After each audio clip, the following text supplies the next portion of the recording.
Class 11th के बच्चे ना लेट हो जाते हैं, लेट रियलाइज करने में। उनको रियलाइज करने में लेट हो जाता है। उनको पता ही नहीं चलता है कि कैसे वो धीरे धीरे बहुत स्लोली स्लोली फेल होने के कगार पे आ गए। मैं आपको पहले ही समझा रहा हूँ, जैसे आपने 9th में 10th में पास किया है, 8th में पास किया है, 11th में आप पास नहीं करने वाले। हर साल हजारों बच्चे फेल होते हैं जो 10th में टॉपर रहे होते हैं। 10th में बड़े बड़े टॉपर्स, बड़े बड़े टॉपर 11th में आके सीधा फेल। पता है, उनको रियलाइज करने में ना थोड़ा लेट हो जाता है। उन्हें लगता है कि जैसे उन्होंने 9th पास किया है, जैसे 10th पास किया है, लास्ट में पढ़ के बिना रिवीजन करके वैसे ही 11th पास कर लेंगे। मैं तुम्हें एक बात लिख के दे रहा हूं, कोई कितना ही बड़ा टॉपर क्यों ना हो, बिना सेल्फ स्टडी के, बिना रिवीजन के वो भी फेल होने वाला है। 11th क्लास कभी नहीं देखता कि तुम एवरेज बच्चे हो, कि तुम टॉपर बच्चे हो, कि तुम सुपर इंटेलिजेंट बच्चे हो। 11th क्लास के लिए सब बच्चे एक ही लेवल पे। टॉपर का भी वही हाल होगा, एवरेज का भी वही हाल होगा, इंटेलिजेंट का भी वही हाल होगा। अगर वो रिवीजन ना करे, डेली लिख लिख के ना पढ़े, दोबारा बोल रहा हूं, डेली लिख लिख के ना पढ़े। 11th की फिजिक्स सच में आसान नहीं है, 11th की केमिस्ट्री सच में आसान नहीं है अगर आप लिख लिख के प्रैक्टिस नहीं करते हो तो। आपको ये क्यों रियलाइज नहीं हो रहा कि अगर मैंने ये कोचिंग में या ऑनलाइन या फिर ऑफलाइन या यूट्यूब से कहीं से भी पढ़ा है और उसके नोट्स में बना रहा हूं, तो जो मैं लिख रहा हूं वो मुझे हमेशा के लिए याद हो जाना चाहिए या हमेशा के लिए समझ में आ जाना चाहिए। कोई सपने में भी हमसे पूछे, उठा के पूछ ले कि भाई बता इसका मतलब क्या है, तो हमें पता होना चाहिए। लर्निंग का ये मतलब होता है कि आप जिस टाइम पर जो चीज सीखना चाहिए उस टाइम पर वही चीज सीख रहे हो। आपसे कोई ये तो नहीं कह रहा कि भाई पीएचडी का पढ़ लो, या आपसे कोई नहीं कह रहा कि तुम इतनी बड़ी बड़ी चीजें कर लो। आपसे इतना ही कहा जा रहा है कि जितना आपके टीचर पढ़ाए, चाहे ट्यूशन टीचर हो, चाहे यूट्यूब से पढ़ाए, चाहे ऑनलाइन से पढ़ाए, चाहे स्कूल से पढ़ाए, अगर आपको पढ़ाया हुआ समझ में आ रहा है, दोबारा बोल रहा हूं, अगर आपको पढ़ाया हुआ समझ में आ रहा है तो आपको उसी टाइम या उसके 2 दिन बाद या उसके 1 दिन बाद आपको वो टॉपिक क्लियर होना चाहिए मेंटली। आप लॉजिकली सोचो, अगर आप अभी 2-3 चैप्टर याद नहीं कर पा रहे हो तो एग्जाम के टाइम पर या एग्जाम से 1 महीने पहले, 2 महीने पहले क्या 40 चैप्टर याद कर पाओगे? 15 चैप्टर फिजिक्स के, 10-12 चैप्टर केमिस्ट्री के, फिर 15-14, 13-14, 10 चैप्टर मैथ्स के या बायोलॉजी के, टोटल 40 चैप्टर्स होते हैं। आप थोड़ी सी बुद्धि लगाओ कि अगर आप अभी सीरियस नहीं हो तो क्या उस टाइम पर आप सीरियस हो पाओगे? उस टाइम पर आप सीरियस हो जाओगे, लेकिन इतना ज्यादा डिप्रेशन हो जाएगा ना, आपको इतनी एंग्जाइटी हो जाएगा। आपको पता है कि आपका एग्जाम है 10 दिन बाद, आपको पता होगा कि 1 महीने बाद मेरा एग्जाम है और 40 चैप्टर आपको देख रहे होंगे। कुछ चैप्टर आसान होंगे, कुछ चैप्टर मुश्किल होंगे। लास्ट में चैप्टर नहीं पढ़ा जाता है, लास्ट में सिर्फ प्रैक्टिस किया जाता है। अगर अभी आप चैप्टर पढ़ोगे, प्रैक्टिस भी करोगे तो बहुत अच्छी बात है। लास्ट में कुछ भी नहीं होना। लास्ट में मैंने बच्चों को ना करते देखा है। लास्ट में बच्चे बस दुआ करते हैं कैसे भी 11th पास कराते हैं, आज के बाद कभी गलती नहीं करूंगा। 11th इज वेरी इजी अगर आप डेली पढ़ते हैं तो, डेली लिख के पढ़ते हैं तो। 11th क्लास कहता है जब तक पीछे का कॉन्सेप्ट क्लियर नहीं होगा आप आगे का क्लियर नहीं कर पाओगे। पीछे के सारे डाटा होना चाहिए, मुंह पर होना चाहिए। किसी ने कुछ भी पूछ दिया आपको पता होना चाहिए। देखो, बहुत लॉजिकली बात बोल रहा हूं कि आपको रियलाइज होना चाहिए कि अगर आप फेल हो गए तो परिस्थिति की कल्पना, परिस्थिति की कल्पना, परिस्थिति का मतलब है कि सिचुएशन की कल्पना किया करो, वही तुम्हें आगे लेके जाएगा। अगर तुम सोचो तुम फेल हो गए तो क्या होगा? माँ बाप का ट्रस्ट गया। अगर आप लड़की हो तो वैसे ही हमारे समाज में ऐसा होता है कि अब लड़की फेल हो गई तो मतलब वो पढ़ना चाहती नहीं थी, पता नहीं कैसी थी, तो थोड़ा ऐसा उनका बिहेवियर बन जाता है।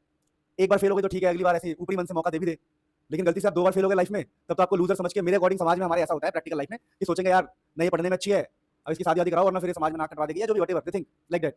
अगर आप फेल हो गए आपकी फ्रीडम छीन ली जाएगी। ऑब्वियसली, क्यों ना छीने? तुम पे पैसा लगाया, ट्रस्ट लगाया, ट्यूशन लगाया, कोच सब कुछ दिया तुम्हें, कोई कमी नहीं दी। लड़के हो, फेल हो जाओगे तो यही है कि घर वालों के लिए सोचोगे, घर वाले क्या सोचेंगे कि यार मेरा लड़का कैसा निकला। और तुम्हें लग रहा होगा मैं कैसे फेल हो सकता हूँ। सबको ऐसे लगता है बेटा, स्टार्टिंग के 3-4-5 महीने सबको ऐसा लगता है कि मैं फेल नहीं हो सकता। मैंने 9th में लास्ट के 10 दिन रात को पढ़ के पास कर लिया था, मैंने 10th में बस रात को 20 दिन पढ़ा था, देखो कितने नंबर अच्छा है, 80% आए, 90 आए। सबको ऐसे लगता है, तुम्हें भी ऐसे लगेगा। आपको पता ही नहीं चलेगा जब आपके हाथ में क्वेश्चन पेपर आएगा, क्लास 11th का क्वेश्चन पेपर आएगा तो आपको पता ही नहीं चलेगा कि क्वेश्चन आया कहां से है, ये दे क्या दिया। आज के टाइम पर क्वेश्चन पेपर सिर्फ वो बच्चा समझ सकता है जो डेली पढ़ रहा है। थोड़ा पढ़ेंगे पर अच्छा पढ़ेंगे, डेली पढ़ेंगे। डेली पढ़ने का नियम आपको अपने जीवन में डालना ही पड़ेगा। हाफ ईयरली आने वाले तुम्हारे, क्या प्रिपरेशन है? अगर 4-4 चैप्टर भी पढ़ा है तो शीशे के सामने खड़े होकर पूछो क्या तुम्हें 4 चैप्टर आते हैं? नहीं आते। मोटिवेशन कुछ होता ही नहीं है, सेल्फ रियलाइजेशन। सेल्फ रियलाइजेशन का मतलब है खुद से पता लग जाना। परिस्थिति की कल्पना ने, है ना, परिस्थिति की कल्पना ने, परिस्थिति की कल्पना ने अच्छे से अच्छे इंसान को सुधारा है। तुम जस्ट इमेजिन करो, what if I failed, what if अगर मैं फेल हो गया। समाज के सामने 1 साल कम से कम नजर नहीं मिला पाओगे, दोस्तों के सामने नजर नहीं मिला पाओगे। ये क्या साइंस लिया मैंने, सब बोलेंगे अच्छा साइंस ले लिया, जो उसने साइंस ले लिया हो गया ना। मम्मी पापा के सामने लूजर, यार बताओ बच्चा हमारा 11वीं में फेल हो गया। जिसने तुम्हें पैदा किया तुम उसको ही डिसअपॉइंट करोगे, और कितनी बार डिसअपॉइंट करोगे। सोचो तुम्हें कपड़ा कौन दे रहा है? घर वाले दे रहे हैं। खाना कौन दे रहा है? घर वाले दे रहे हैं। रहने सहने के लिए घर वाले, जो चाहिए होता है घर वाले। और वो तुमसे क्या चाहते हैं कि बस बच्चा मेरा पढ़े। अगर ईमानदारी से दिन के 3 घंटे आप सेल्फ स्टडी के लिए निकालते हो ना, स्कूल के बाद 3 स्कूल ट्यूशन के बाद खुद से 3 घंटे, और बहुत प्रैक्टिकली पॉसिबल है। 24 घंटे में मान लेते हैं कि आप 12 घंटे स्कूल में थे, 12 घंटे स्कूल में कोई नहीं रहता है, 6 घंटे स्कूल में रहते हैं। चलो मैं कहता हूँ कि आप 10 घंटे स्कूल में थे, मैं कहता हूँ 3 घंटे 4 घंटे आप कोचिंग में थे, 10 घंटे स्कूल में 4 घंटे कोचिंग में, 14 घंटे। आप 8 घंटे सो गए, 14 8 22, फिर भी 2 घंटे बच रहे। 8 घंटे कौन सोता है आज के टाइम पे? कोई नहीं सोता। 6 से 7 घंटे ही सोते हैं, जो भी सोते हैं। मैं फिर भी आपको 8 घंटे सोने के लिए कहता हूँ। मैं 4 घंटे कोचिंग में आपको दे रहा हूँ, 4 घंटे कोचिंग में कोई नहीं रहता। आजकल डेज डिवाइड होता है कि आज फिजिक्स है कल केमिस्ट्री है, कोचिंग में लोग मैक्सिमम 3 घंटे रहते हैं। तो अगर आप कितना भी कंफर्टेबल टाइम टेबल बनाओगे तब भी आप 2 से 3 घंटे सेल्फ स्टडी के लिए निकाल सकते हैं। Revision is the only way to success, repetition is the only way to success, written practice is the only way to success. बचपन में हमें अपना नाम लिखना नहीं आ रहा होता है, बहुत छोटे होते तो बार बार अपने नाम को लिखने का ट्राई करते हैं हम, और फिर हम नाम लिखना सीख जाते हैं। और यही से हमें समझ में आना चाहिए कि लिख लिख के पढ़ने को लर्निंग कहते हैं, लिख लिख के पढ़ने को लर्निंग कहते हैं, पन्ना पलटने को टाइम पास कहते हैं। आप कितने भी इंटेलिजेंट हो, आपने चीज को लिखा नहीं, you are going to fail. आपको पता होगा ये क्वेश्चन इस चैप्टर का है, आपको पता होगा इस क्वेश्चन में क्या करना है, लेकिन लिख के आपने प्रैक्टिस नहीं करा है, आपके मसल की मेमोरी नहीं बनी। मसल के अंदर होता है मसल मेमोरी, आपको पता नहीं, बता रहा हूं। देखो, एक म्यूजिशियन होता है, गिटारिस्ट, तो बात भी कर रहा होगा तब भी वो सही धुन बजा रहा होगा, वो अपने मुंह से शब्द बोल रहा होगा, कोई गाना गा रहा होगा, पर धुन उसके अपने आप, उसके फिंगर जो है, उसके फिंगर अपने आप मूव करते बिना देखे। जी जी शार्प, ए एट 9, ठीक है, ई डी, सारे कॉर्ड्स लग रहे होते हैं अपने आप। मसल मेमोरी कहते हैं इसको। कई बार हम कोई स्पेलिंग भूल जाते हैं तो हमारा हाथ हमें याद दिलाता है। अब मैं कोई स्पेलिंग भूल गया, एप्पल की स्पेलिंग भूल गया, तो मैं उसको लिखूंगा तो मेरा हाथ अपने आप एप्पल लिख देगा, तो मुझे पता, ऐसा होता है ना। इसे बोलते हैं मसल मेमोरी। जब आप लिख लिख के प्रैक्टिस करते हो तो आपके पास 2 मेमोरी बनती है, एक मेंटल मेमोरी, एक मसल मेमोरी, और जब दोनों मेमोरी बनती है तो मजा आ जाता है।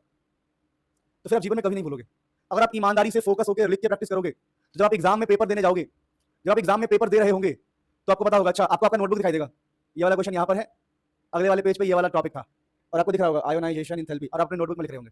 कभी हुआ किसी के साथ कि तुम्हें लिख के प्रैक्टिस करके गए हो तो पेज ही याद आ रहा हो? अगर लिख के प्रैक्टिस करके जाओगे ना, प्रैक्टिस करके, तो आपको अपने नोटबुक का या बुक का पेज याद आएगा, अच्छा इस पेज पर ये था और नीचे था, नीचे यहाँ पर लिखा हुआ था। तो आपको रियलाइज करना पड़ेगा बेटा। अब यश बाबू साहब को देखो, इतनी दूर से आते, इतनी मेहनत करते हैं, पढ़ते ही नहीं है, न फेयर नोट बनाते हैं, न लिख के कभी पढ़ते ही नहीं है। इन्होंने एक बार लिख दिया, बड़े नर्क में जाओगे, नर्क में आप, पक्का बोल रहा हूँ मैं। और तुम लोग जो नहीं पढ़ रहे हो ना, बहुत गलत कर रहे हो। This is very disappointing.